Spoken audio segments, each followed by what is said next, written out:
माननीय वेंकैया नायडू जी, आप और आपके बीजेपी पार्टी ने मिलके दिया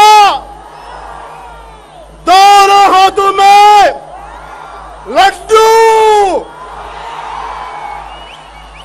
बहुत बड़ा मोतीचूर का लड्डू। 3-4 సంవత్సరాలుగా స్పెషల్ స్టేటస్ ఇస్తాం తీపి కబురు వస్తుంది అంటే 2 లడ్డూలు ఇచ్చారు. ఏం నాయనా లడ్డూ తింటావా అని. అరే ఒక 3 సంవత్సరాలుగా మీరు ఇచ్చిన ఈ పాచిపోయిన లడ్డూలు ఎవరికి కావాలి? మీ లడ్డూల కంటే మా బందర్ లడ్డూలు చాలా బాగుంటాయి కదా. మన కాకినాడ తాపేశ్వరం కాజాలు ఇంకా బాగుంటాయి కదా. చెప్పండి వాళ్ళకి ఒకసారి చెప్దాం.